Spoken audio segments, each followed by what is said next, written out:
Hello friends, welcome to my channel computer programming in C के इस tutorial में आज हम पढ़ेंगे ऑपरेटर्स इन सी का पार्ट 3। लास्ट वीडियो में हमने bitwise operator and unary operators के बारे में पढ़ा था। अब हम रिलेशनल ऑपरेटर्स के बारे में पढ़ेंगे। तो रिलेशनल ऑपरेटर्स को जब हम कैटेगराइज करते हैं तो यहाँ पर कुछ ऑपरेटर्स आपको स्क्रीन पर दिखाई दे रहे हैं, जैसे less than, greater than, less than equal to, greater than equal to.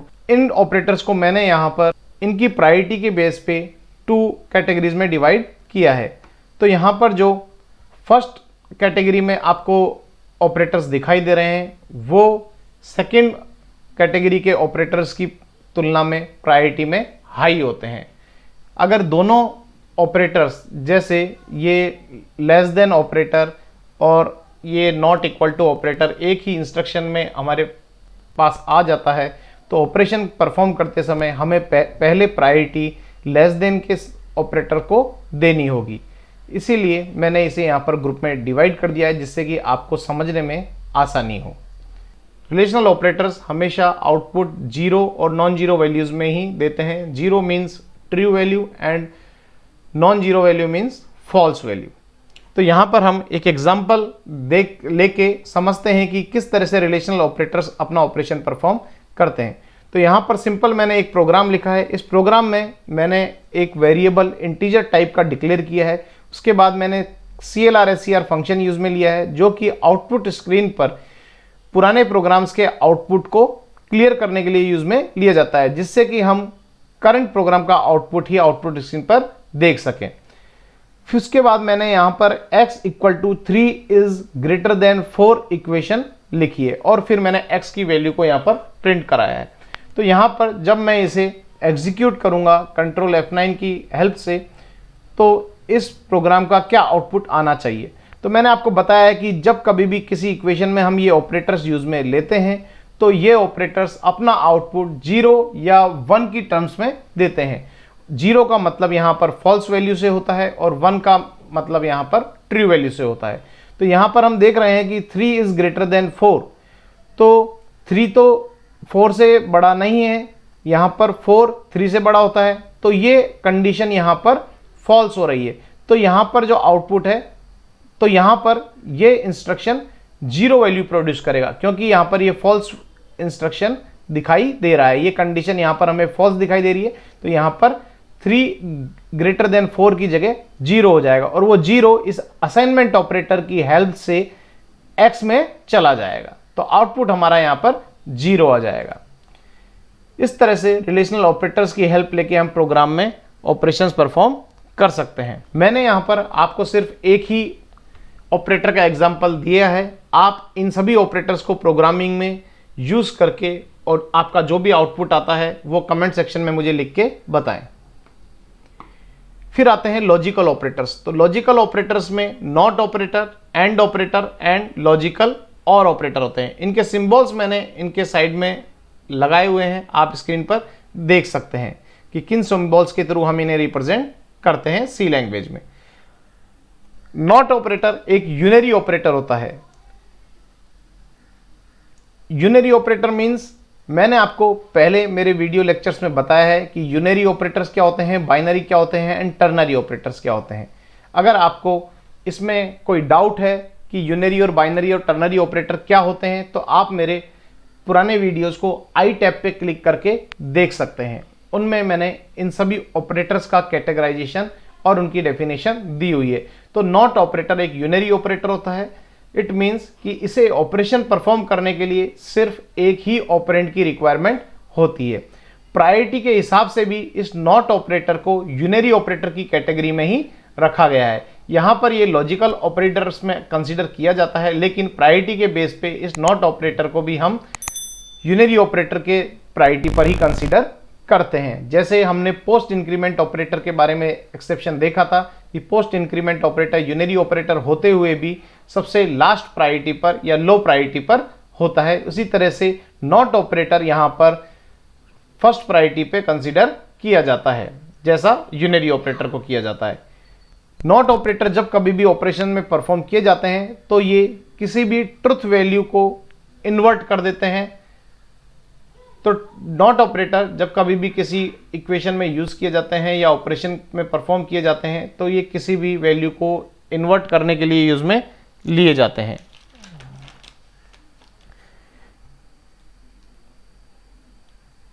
या फिर हम कह सकते हैं कि ये किसी भी ऑपरेंड के लॉजिकल स्टेट्स को रिवर्स कर देते हैं। अगर वे आपकी इक्वेशन में नॉट ऑपरेटर को ट्रू वैल्यू के साथ लगाएंगे तो वो फॉल्स हो जाएगी और फॉल्स के साथ लगाएंगे तो वो ट्रू हो जाएगी, मतलब वो उसे रिवर्स या इन्वर्ट कर देंगे।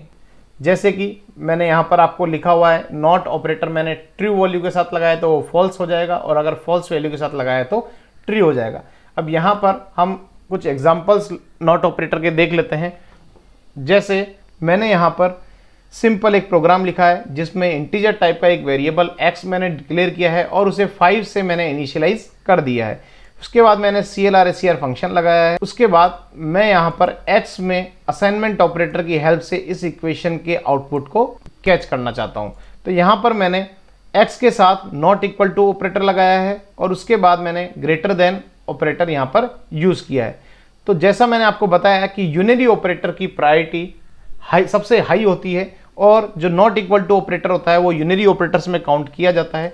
तो जब मैं इस इक्वेशन को सॉल्व करूंगा तो यहाँ पर जो ये x और नॉट ऑपरेटर है तो यहाँ पर x की वैल्यू मैं देखूंगा, ये एक नॉन जीरो वैल्यू है। यहाँ पर ये x की वैल्यू 5 है और एक ये नॉन जीरो वैल्यू है जो कि ट्रू वैल्यू को रिप्रेजेंट करती है। तो ये नॉन जीरो वैल्यू को जीरो वैल्यू में कन्वर्ट कर देता है और जीरो को नॉन जीरो में, मतलब ट्रू को फॉल्स में और फॉल्स को ट्रू में। तो यहाँ पर ये वैल्यू ट्रू है तो इस x की वैल्यू को ये यहाँ पर जीरो में कन्वर्ट कर देगा और उसके बाद फिर ये ऑपरेटर सॉल्व होगा। तो यहाँ पर हम देखते हैं 0 इज ग्रेटर देन 4, तो यहाँ पर ये कंडीशन फॉल्स होती है क्योंकि 0 4 से बड़ा नहीं होता है। तो यहाँ पर इसका जो आंसर है वो 0 आएगा और जब इस पूरी इक्वेशन का आंसर 0 आएगा तो x में भी 0 ही स्टोर होगा और हम x की वैल्यू को यहाँ पर प्रिंट कर रहे हैं तो आउटपुट हमारा यहाँ पर 0 आ जाएगा। इसी तरह से फिर हम लॉजिकल ऑपरेटर्स के सेकेंड ऑपरेटर की तरफ बढ़ते हैं जो कि एंड ऑपरेटर होता है। एंड ऑपरेटर एक बाइनरी ऑपरेटर होता है, ये यूनरी ऑपरेटर नहीं होता है। इसकी प्रायोरिटी भी रिलेशनल ऑपरेटर की जो प्रायोरिटी होती है उसी के अकॉर्डिंग यहाँ पर ली जाती है। प्रायोरिटी के बारे में अगर आपको किसी भी तरह का कोई भी कंफ्यूजन हो कि किस ऑपरेटर की प्रायोरिटी क्या होती है तो इसके लिए मैंने एक सेपरेट वीडियो बनाया हुआ है जिसमें ऑपरेटर्स के टाइप और उनकी कैटेगरी और उसकी प्रायोरिटी के बारे में मैंने बताया है। तो आप आई टैब पर क्लिक कर उस वीडियो पे जाकर इनकी प्रायोरिटी के बारे में नॉलेज गेन कर सकते हैं। तो यहाँ पर रिलेशनल ऑपरेटर्स में एंड ऑपरेटर एक बाइनरी ऑपरेटर को रिप्रेजेंट करते हैं। बाइनरी ऑपरेटर मतलब कि यहाँ पर इसे ऑपरेशन परफॉर्म करने के लिए 2 ऑपरेंड्स की रिक्वायरमेंट होती है। तो यहाँ पर मैंने एक टेबल बनाई हुई है। इस टेबल के थ्रू हम समझते हैं कि किस तरह का ऑपरेंड होने पर क्या आउटपुट ये ऑपरेटर हमको देता है। तो यहाँ पर हमारे दोनों ऑपरेंड अगर ट्रू वैल्यू में है तो हमारा जो आउटपुट होता है वो भी ट्रू वैल्यू में ही आएगा। तो यहाँ हम देख सकते हैं कि अगर एक भी वैल्यू फॉल्स है तो हमारा आउटपुट फॉल्स होगा। जैसे यहाँ हमने देखा शुरू में f फॉल्स वैल्यू है, दूसरे में फॉल्स वैल्यू है तो यहाँ पर वैल्यू हमारे पास आउटपुट फॉल्स आई है। इसी तरह से ट्रू फॉल्स यहाँ पर हमें फॉल्स मिला है। लास्ट में हम देखते हैं कि अगर दोनों वैल्यू हमारे पास ट्रू है, दोनों ऑपरेंड हमारे पास ट्रू है तो ये ऑपरेटर हमें ट्रू वैल्यू प्रोवाइड करता है। इसका भी हम एक एग्जांपल यहाँ पर ले लेते हैं। यहाँ मैंने एक सिंपल प्रोग्राम लिखा हुआ है। इस सिंपल प्रोग्राम के अंदर मैंने उसी तरह लास्ट प्रोग्राम की तरह x वेरिएबल लिया है इंटीजर टाइप का और x के equal to 3 is greater than 4 लिखा है। तो यहाँ पर इस एग्जांपल में मैं कुछ चेंजेस कर देता हूँ। x की वैल्यू को मैं यहाँ पर 5 से इनिशियलाइज करता हूँ और उसके बाद इस इक्वेशन में मैं x is greater than 4 and उसके बाद मैं एंड ऑपरेटर यहाँ पर अप्लाई करता हूँ और फिर से x लिखता हूँ। इसके बाद मुझे x लेस देन 10 लिखता हूँ।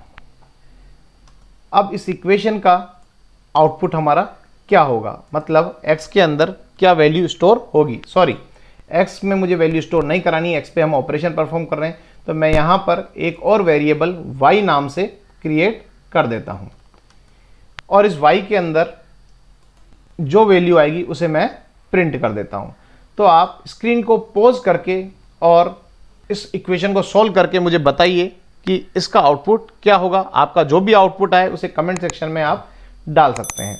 तो यहाँ पर सिंपल हम देखेंगे कि एक ग्रेटर देन ऑपरेटर, उसके बाद यहाँ पर and operator and third operator जो यहाँ पर है वो लेस देन ऑपरेटर है और फोर्थ ऑपरेटर असाइनमेंट ऑपरेटर है। तो असाइनमेंट ऑपरेटर की प्रायोरिटी तो यहाँ पर सबसे लास्ट में होती है। तो फर्स्ट प्रायोरिटी पे हमें किस ऑपरेटर को यहाँ पर सॉल्व करना होगा? तो सबसे पहले मुझे यहाँ पर इन रिलेशनल ऑपरेटर्स को सॉल्व करना है, क्योंकि ये एंड तो लॉजिकल ऑपरेटर है। ओके, मैंने यहाँ पर इसे चेंज नहीं किया है, मैं यहाँ पर इसे चेंज कर देता हूँ। ये एक लॉजिकल ऑपरेटर कैटेगरी में आता है। रिलेशनल ऑपरेटर्स के बारे में हम पढ़ चुके हैं। ये सारे ऑपरेटर्स रिलेशनल ऑपरेटर्स की कैटेगरी में आते हैं और लॉजिकल ऑपरेटर्स की कैटेगरी में ये 3 ऑपरेटर्स आते हैं। हम अभी बात कर रहे हैं एंड ऑपरेटर की। तो यहाँ पर मैं देखता हूँ कि यहाँ मैंने 2 relational operator and 1 logical operator यहाँ अप्लाई किया हुआ है। तो रिलेशनल ऑपरेटर्स की प्रायोरिटी लॉजिकल ऑपरेटर से ज़्यादा होती है, हाई होती है, इसलिए हम पहले इन इक्वेशंस को सॉल्व करेंगे। तो हम देखते हैं यहाँ पर x इज ग्रेटर देन 4। तो यहाँ पर हम देखेंगे कि x 4 से ग्रेटर है या नहीं। तो यहाँ पर जब हम देखेंगे कि x की वैल्यू क्या है, 5 है, तो 5 इज ग्रेटर देन 4। तो यहाँ पर क्या होगा, यहाँ वैल्यू आ जाएगी ट्रू। तो यहाँ मैं लिख देता हूँ ट्रू। ट्रू लिखने के बाद मैं इस इक्वेशन को सोल्व करता हूँ। हमेशा किसी भी इक्वेशन में जब कई सारे ऑपरेटर्स दिए हों तो हम उसे लेफ्ट टू राइट सीक्वेंस में सॉल्व करते हैं। तो यहाँ से मैंने इसे सॉल्व करना शुरू किया। तो प्रायोरिटी में सबसे ज़्यादा हाई रिलेशनल ऑपरेटर थे, तो मैंने पहले इस रिलेशनल ऑपरेटर को ले लिया है और असाइनमेंट ऑपरेटर को यहाँ पर छोड़ दिया है। इसी तरह से फिर यहाँ पर एंड ऑपरेटर आता है, तो इसकी प्रायोरिटी रिलेशनल ऑपरेटर से कम होती है, इसलिए मैं पहले इस इक्वेशन को सॉल्व करूँगा। तो मैं यहाँ पर x इज लेस देन 10 को सॉल्व करूँगा। तो यहाँ पर मैं देखूँगा कि 5x की वैल्यू है, तो 5 इज लेस देन 10, तो ये वैल्यू भी बिल्कुल ठीक है। तो यहाँ पर ये वैल्यू भी ट्रू हो जाती है और यहाँ मैंने एंड ऑपरेटर अप्लाई किया हुआ है।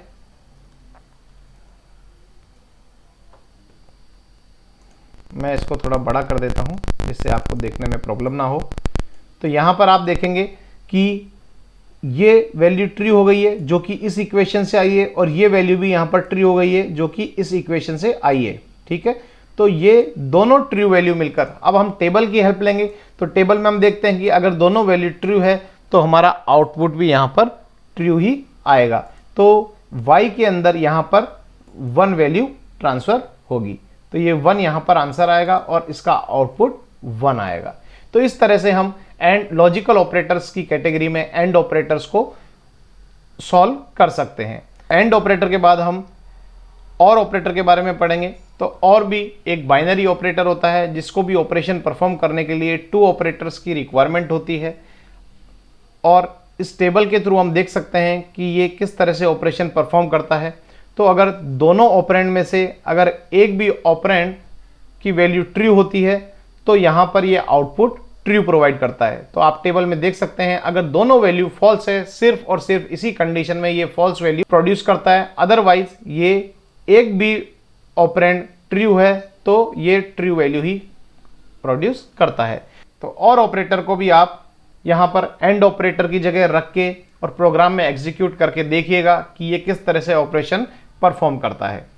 तो आई होप ऑपरेटर्स के इस चैप्टर में आपको रिलेशनल एंड लॉजिकल ऑपरेटर्स के बारे में समझ में आया होगा।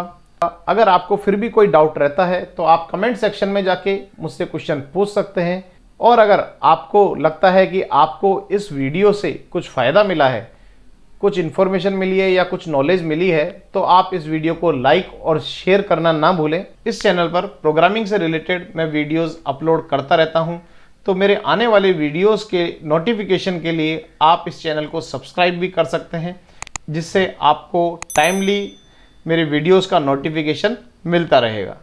Thank you.